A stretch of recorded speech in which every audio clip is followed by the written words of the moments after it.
ለምን እግዚአብሔር የተሻለ ነገሮች እንዲመጡ ፈለገ ሲባል እግዚአብሔር ሁሉ ጊዜ ሰው በተሻለው ነገር እንዲጠቀም ስለሚፈልግ እግዚአብሔር ሰው በተሻለው ነገር እንዲጠቀም ስለሚፈልግ በሐዋርያት ዘመን የነበረው ታንኳና መርከብ አሁን አለ እንዴ? የለም። አሁን በጣም ዘመናዊ ሆኖ መርከቦች አሁንሽ ናቸው ያሉት እና ሁሉ ጊዜ የተሻለ ነገር ሲመጣ በተሻለው ነው ሰው የሚጠቀም። ስልክ አንስቼላችኋል። ከ20 ምናምን ዓመት በፊት የነበረውን ስልክ ዛሬ ማን ይጠቀመዋል? በሰፈር ስልክ ይሄ በሚጮኸው ማን ይጠራራል? አሁን ሁሉም ከኪሱ አውጥቶ ያወራል። እሱ ራሱ ሞባይላችን ራሱ የዛሬ 10 ዓመት በፊት የነበረው ሞባይልና አሁን ያለውን በጣም ይለያል። ገበያ ላይ ራሱ የለም። ለምን? የተሻለ ሲመጣ በተሻለው እንጠቀማለን። አዲስ ሲመጣ አዲስ የተሻለ ሲመጣ ያኛው ጥቅም ቢሰጥም አዲሱ የሚሰጠውን ያህል ጥቅም ሊሰጥ አይችልም ነው። አንዳንዶች ልክ የድሮውን የሰደብነው የሚመስለው እኮ ይኖራል።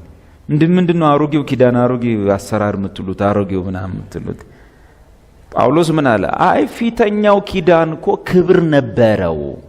ክብር የለውም አላልኩም አለ። ሁለተኛ ቆሮንቶስ 3:7 ጀምሮ ክብር ነበረው። ግን አሁን የመጣው ኪዳን እጅግ ይልቅ የሚበልጥ ክብር ስላለው የፊተኛውን ኪዳን ክብር ምን አረገው? አቃ ሕፃን ልጅ ትንሽዬ ልጅ ክብር አለው የለውም? ትንሽ ልጅ ሕፃን ልጅ ሰው ነው አይደል? መቼስ ልጅ ክብር አለ። ናዚው ቁጭ በል ተብሎ ሕፃን ልጅ ይቀመጣል። ቤት ውስጥ የሆነች በርጩማ ይሰጠዋል። አየ ልጅ ክብር አለው፣ በርጩማ ይሰጠዋል። ያ ትንሽ ልጅ ግን ትልቅ ሰውዬ ሲመጡ ከሱ ይልቅ የከበሩ ሰውዬ ሲመጡ ምን ይባላል? በልቀቅ ወንበሩ፣ በልሂድ ከልጆች ጋር ሄደ ተጫወት ይባላል። እውነት ውሸት? የሚበልጥ ክብር ያለው ሲመጣ ክብር የነበረው ነገር ክብሩን ያጣል። ሁለተኛ ቆሮንቶስ 3 ይሄ ነው። እና መስቀል ላይና ትንሣኤ ላይ የተፈጸመው ነገር ይሄ ነው። እግዚአብሔር ቀድሞ ከእስራኤል ልጆች ጋር የገባውን ያንን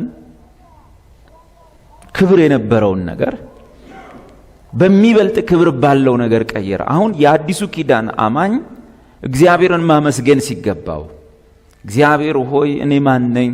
በሚበልጥ ክብር ውስጥ በሚበልጥ ኪዳን ውስጥ በሚሻል ነገር ውስጥ የፈጠርከኝ ብሎ እግዚአብሔርን ማመስገን ሲገባው ይጨቃጨቃል። እንዴት ቆይ የተሻለ ይባላል? የድሮ ምን ሆነና ነው? ምንድነው ይላል ሰው።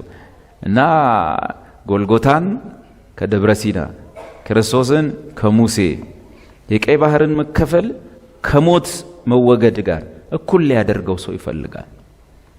እንደውም ለአንዳንድ ክርስቲያን መስቀል ላይ የተሰራው ነገር ብዙም ላይጥመውም ላይገባውም ይችላል። ቀይ ባህር ተከፈለ የሚለው ግን ስሜቱን ይነካል። ስሜቱን ጠቅ ነው የሚያደርገው።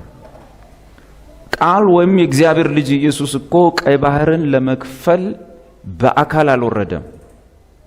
መጽሐፍ እንደሚለው እግዚአብሔር ወይም እግዚአብሔር ወልድ ያንን ባህር የከፈለው በምኑ ነበር? አቤት በአፍንጫው እስትንፋስ ውሆቹን ከመራቸው ነው የሚለው። እፍ እንኳን አላለም። እንዲህ ብሎ ፈሲል ቀይ ባህር ተከፈለ አይደለም? አንተን ለማዳን ግን እንፍ ነው ያለው። በድንግል ማህፀን ውስጥ ገባ። ሕፃን ሆኖ ተወለደ። የሰፈር ልጅ ሰው ሳያውቀው የዮሴፍ ልጅ የማርያም ልጅ ተብሎ አደገ። አናጢ ጠራቢ ሆኖ አደገ። በዓለሙ ላይ ነበረ። ዓለሙ ግን አላወቀውም ነበር። ነገር ግን ዓለሙ ሁሉ በእርሱ ተፈጥሮ ነበረ። በእርሱ ውስጥ ሕይወት ነበረች። ሕይወትም ለሰው ልጆች ሁሉ የምትሆን ብርሃን ነበረች። እሱን የመጣው አየ። ለዚህ ነው ዮሐንስ አፈወርቅ ታላቅ የቤተ ክርስቲያን አባት ነበረ። ምን አለ? እግዚአብሔር ዓለምን ከፈጠረበት ጥበቡ ይልቅ ዓለምን ያዳነበት ጥበቡ እጅግ ካምሮ በላይ ነው። ሚስጥር ነው፣ ይበልጣል። አገኘ ነው። እግዚአብሔር ሆይ እርዳን፣ አይናችንን ክፈት።